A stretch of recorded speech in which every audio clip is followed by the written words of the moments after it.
மன்னிச்சு சீரோவடா உண்மையா உழைக்கிற நமக்கு எல்லா நன்மைகளும் நாடி வந்து கூடுதடா.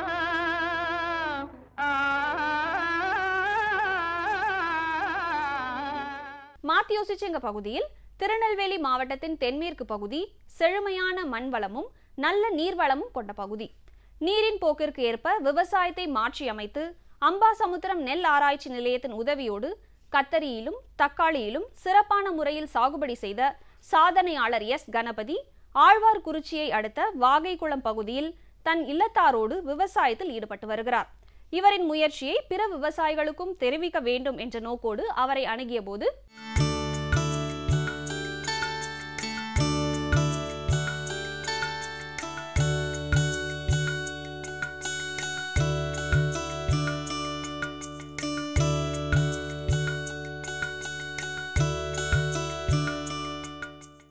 இந்த தக்காளி வந்து தரிசு நிலத்தை உழுது இதில் வந்து ஒரு 2 டன் தொழு உரம் இட்டுருக்கு. 2 டன் தொழு உரம் இட்டு அதுக்கப்புறம் பொடியில் உழவு செய்து US 3140 தக்காளி ரகத்தை பயிரிட்டுருக்கோம். அதாவது நாற்று பாய் 25 பக்கம் பிடிங்கி நட்டுருக்கோம். பிடிங்கி நட்டு அதுக்கு முதல்ல வந்து பார் எடுக்கிறது கிட்டத்தட்ட இதுக்கு ஒரு 5 ஆள் ஆகிருக்கும். 5 ஆள் சம்பளம் ஆகிருக்கும்.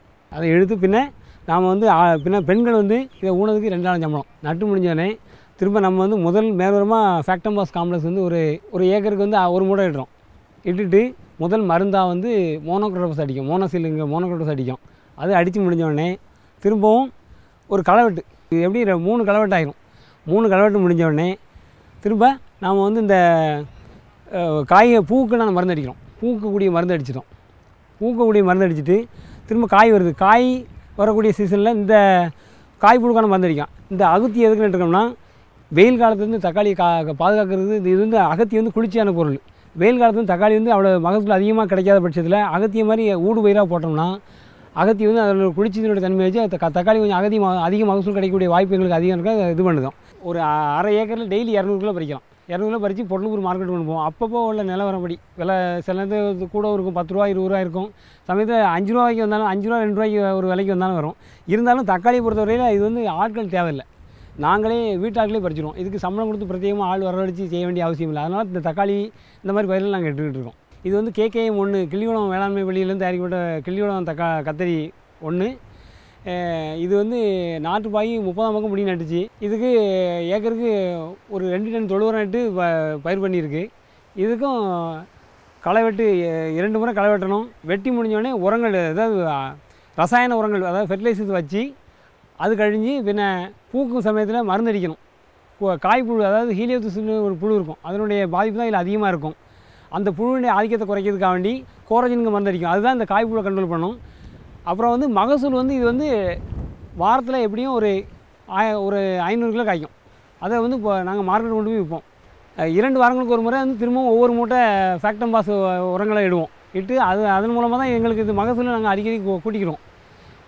மேலும் இடையில இந்த களைகளையும் உடையில் ஏறி வெட்டிக்கிறோம். அதாவது காய் பறிக்கக்கூடிய சமயத்தில் இடைவெளி சமயத்தில் களையும் முளைக்கும். அதனுடைய களையை எடுத்தால் தான் அந்த மகசூல் அதிகமாக இருக்கும். அதனால் களையை எடுத்துக்கிடுவோம். இது நாங்கள் வந்து ஏப்ரல் மாதம் ஆரம்பித்து இந்த பயிரை வந்து செப்டம்பர் மாதம் முடிச்சிடுவோம்.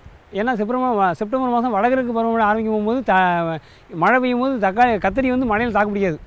மழையில் வந்து அப்படியே அழுகி செடியெலாம் ரொம்ப அதுக்கப்புறம் நாங்கள் நெல் விவசாயம் பார்ப்போம். வந்துட்டு இந்த கத்திரி விவசாயம் இந்த ஏப்ரல் டு செப்டம்பர் வரைக்கும் இந்த கத்திரி விவசாயம் நடந்துகிட்டு இருக்கும். நாற்றங்கால் பண்ணை அமைப்பதில் நிலம் முக்கிய இடம் பெறுகிறது. இந்த நிலத்தை வந்து 4 வகையாக பிரிக்கலாம். தாய் செடிகளை பராமரித்தல், தாய் செடிகளிலிருந்து விதைகளை உருவாக்குதல், விதைகளில் இருந்து செடிகளை உருவாக்குதல் மற்றும் இந்த செடிகளை வந்து பராமரித்தல். தாய் செடிகளை உருவாக்குற இடம் வந்து முக்கியமான இடம் பெறுகிறது. இதுக்கு வந்து ஒரு பெயர் வில்லை கொடுக்கப்பட வேண்டும். தாய் செடிகள் நன்கு பராமரிக்கப்பட வேண்டும். மழை காலத்தில் உலர்ந்த மண்ணும் எருவும் கிடைக்காததுனால கோடை காலங்களிலேயே இது சேமித்து வைக்கப்படுகிறது. இப்பொழுது நாற்றங்கால் பண்ணை அமைத்தலும் அதனுடைய மேலாண்மை முறைகளும் குறித்து திருநெல்வேலி மாவட்டம் தென்காசி RVS வேளாண் அறிவியல் நிலையத்தின் தோட்டக்கலைத்துறை தொழில்நுட்ப வல்லுநர் KS இலக்கிய நிலா அவர்கள் தரும் தகவல்களை காணலாம்.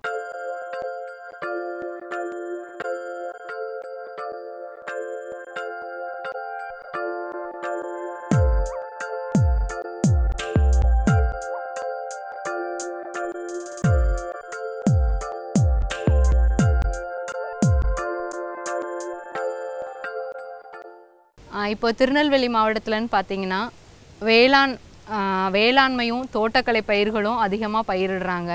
அது போக பார்த்திங்கன்னா அதோடு சேர்ந்து நாற்றாங்கல் தொழில்நுட்பமும் பண்ணுறாங்க.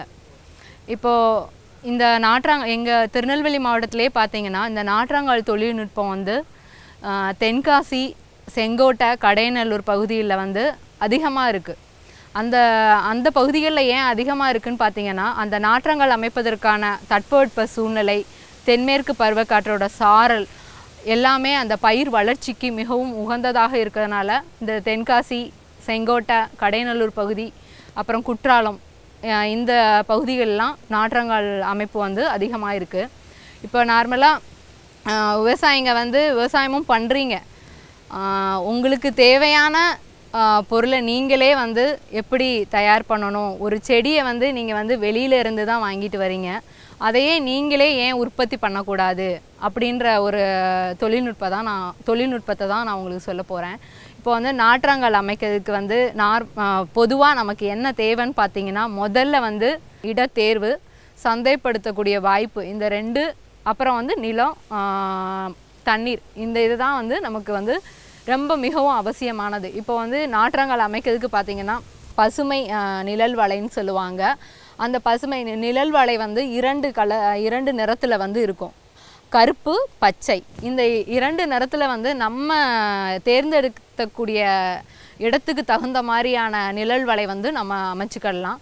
அது போக பார்த்திங்கன்னா இந்த நிழல் வலை ஏன் அமைக்கிறோன்னு பார்த்திங்கன்னா இப்போது நம்மளுக்கு சூரிய வெளிச்சம் வந்து நம்ம உற்பத்தி பண்ணுற கண்ணில் வந்து நேரடியாக படாமல் இந்த நிழல் வலை அமைக்கிறதுனால வெப்பத்தை உள்வாங்கிக்கிட்டு, அதாவது பாதி வெப்பம் நேரடியாக படுற வெப்பத்தை விட பாதி வெப்பத்தை வந்து கன்றுகளுக்கு தரதுக்கு வந்து இந்த நிழல் வலை வந்து மிகவும் உதவியாக இருக்குது.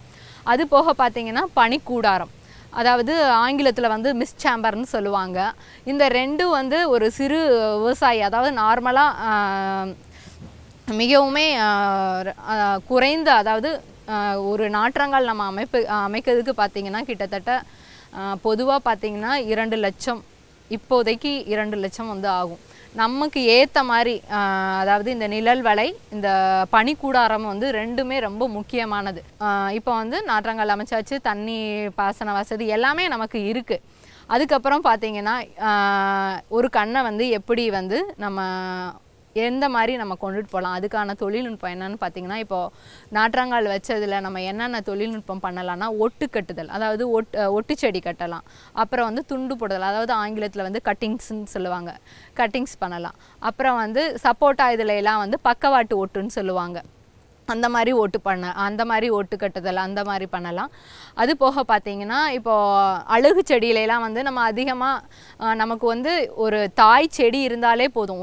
இப்போ பொதுவாக எடுத்துக்கிட்டிங்கன்னா ஒரு அழகு செடியிலேருந்து நம்ம நல்ல தரமான தாய் செடி இருந்தால் அதிலேருந்து நமக்கு சீக்கிரமாக வளரக்கூடியதுக்காக வந்து இந்த கட்டிங்ஸ்ன்னு, அதாவது ஆங்கிலத்தில் வந்து கட்டிங்ஸ்ன்னு சொல்லுவாங்க. இது வந்து 2 மாதங்களில் வந்து நமக்கு வந்து அந்த கன்றுகள் வந்து ரெடி ஆயிரும். பொதுவாக பார்த்திங்கன்னா தோட்டக்கலை பயிர், அதாவது சப்போட்டா, அப்புறம் பார்த்திங்கன்னா சப்போட்டாவில் வந்து அந்த ஒட்டு இது வந்து என்ன ரூட் ஸ்டாக், அதாவது ஆங்கிலத்தில் ரூட் ஸ்டாக்குன்னு சொல்லுவாங்க. அது என்னன்னு பார்த்திங்கன்னா பாலான்ற ஒரு ரூட் ஸ்டாக்கு. அதே மாதிரி மாலை வந்து எந்த வகையான வேர்ச்செடி கூட நம்ம வச்சுக்கலாம்.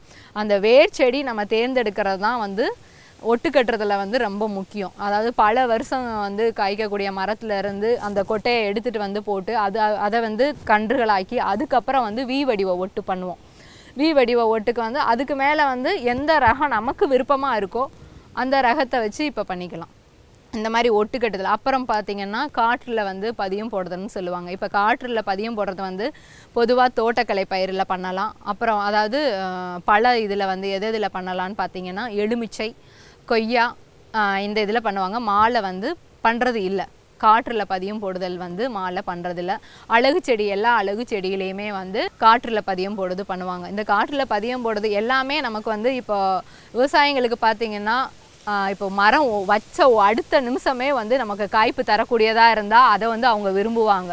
அதே மாதிரி தான் இப்போ ஒரு செடியை வந்து நம்மளால் எவ்வளோ சீக்கிரமாக வந்து உற்பத்திக்கு கொண்டு வர முடியுமோ அந்த மாதிரி உற்பத்தி கொண்டு வரக்கூடிய தொழில்நுட்பம் தான் இந்த ஒட்டு கட்டுதல், காற்றில் பதியம் போடுறது, அப்புறம் வந்து துண்டு போடுதல்னு சொல்லக்கூடியது. இந்த காற்றில் பதியம் போடுறது வந்து உங்களுக்கு 3 மாதத்தில் அந்த வந்து 3 to 4 மாதத்தில் வந்து உங்களுக்கு அந்த கன்றுகள் வந்து ரெடியாக, அதாவது தயார் நிலைக்கு வந்து வந்துடும். அதை இந்த மாதிரி தொழில்நுட்பத்தை எல்லாம் நம்ம கடைபிடிச்சு ஒரு நாற்றங்கால் அமைச்சோம்னா, நாற்றங்கால் அமைக்கிறது முக்கியம் இல்லை, அதுக்கேற்ற மாதிரி அதே மாதிரி தண்ணி வசதி சொன்னேன். இப்போ தண்ணி வசதியில் பார்த்தீங்கன்னா தண்ணியை வந்து முதல்ல வந்து நம்ம அதாவது மண் பரிசோதனை பண்ணணும்னு சொல்கிறாங்கல்ல, அதே மாதிரி நீர் பரிசோதனை வந்து ரொம்ப அவசியம். இப்போ தண்ணி வந்து உப்பு தண்ணியாக இருந்துச்சுன்னா நம்ம வைக்கக்கூடிய வளர்க்கக்கூடிய செடிகள் வந்து அந்த உப்பு தண்ணி இதனால் வந்து அந்த இலைகள்லாம் வந்து சொரசொரப்பு, அதாவது ஆங்கிலத்தில் வந்து ஸ்காட்சிங் சொல்லுவாங்க, அந்த மாதிரி நோய்கள் தாக்குதல்லாம் வரும். அதனால் நமக்கு தண்ணி வசதியும் அந்த மண்ணோட தரமும் வந்து நல்லா இருந்துச்சுன்னா ஒரு நாற்றங்காலை வந்து நம்மளால் நல்லபடியாக உற்பத்தி பண்ண முடியும். உற்பத்தி பண்ணதோடு அதிக லாபகரமான இதையும் பண்ண முடியும். இப்போ நார்மலாக ஒரு கொட்டையை போட்டு தான், ஒன்றுமே இல்லை, ஒரு கொட்டையை போட்டு தான் வந்து அதிலிருந்து தான் நம்ம வந்து ஒரு ஒட்டு செடியை வந்து தயார் பண்ண போகிறோம். அதுக்கு என்ன தேவை, அதாவது உர தேவை. அந்த மாதிரி உரம் இதில் என்னன்னு பார்த்தீங்கன்னா மண், தொழு உரம், அப்புறம் வந்து நம்ம நோய் தாக்க கரம்பை, இது போக நம்ம நோய் தாக்காமல் இருக்கணும்னு நினச்சோம்னா அந்த வேப்பம் புண்ணாக்கு, இந்த வேப்பம் புண்ணாக்கை வந்து ஓரளவு சிறிதளவு இந்த மண், கரம்பை, செம்மண், மண், தொழு உரம் இதெல்லாம் வந்து மூன்றுமே சரிவிகித அளவு, அதாவது ஆங்கிலத்தில் வந்து 1:1:1ன்னு சொல்லுவாங்க. அந்த அளவில் வந்து இருக்கக்கூடிய மாதிரி கலவை போட்டு அதுக்கப்புறம் இப்போ அதாவது நெகிழி பை, பாலித்தீன் பையில் வச்சு, பாலித்தீன் பேக்கில் வச்சு நம்ம வந்து கன்று வந்து உற்பத்தி பண்ணுவோம். ஏதோ ஒரு இந்த கலவை போட்டுட்டு அந்த நெகிழி பையில் வந்து மண்ணெல்லாம் நெப்பிட்டு இப்போ கொட்டையை போட்டோம்னா ஒரு செடி வரும். அதுக்கப்புறம் அதை நமக்கு எந்த மாதிரி தேவையோ அந்த மாதிரி ஒட்டு கட்டுதலோ, அப்புறம் வந்து ஒட்டு கட்டுறதுலேயே வந்து பலதரப்பட்ட வகைகள் இருக்குது. ஆனால் திருநெல்வேலி மாவட்டத்தில் வந்து அதிகமாக மக்கள் விரும்பக்கூடியது வந்து அந்த வி வடிவ ஒட்டு தான். அதை தான் வந்து நாங்கள் எங்கள் நாற்றங்கால்லையும் பண்ணுறோம். வி வடிவ ஒட்டு வந்து நாங்கள் வந்து எல்லா இடத்துலையும் மாலில் பண்ணியிருக்காங்க. நாங்கள் வந்து நெல்லியில் பண்ணுறோம். அது போக வந்து அழகு செடி, அதாவது செம்பருத்தியில் வந்து பண்ணிகிட்ருக்கோம். அது போக எலுமிச்சையிலையும் வந்து அந்த வி வடிவ ஓட்டு இப்போ பண்ண தயாராக இருக்கிறாங்க. மீண்டும் நாளைய பொன் விளையும் பூமி நிகழ்ச்சியில் சந்திப்போம். நன்றி, வணக்கம்.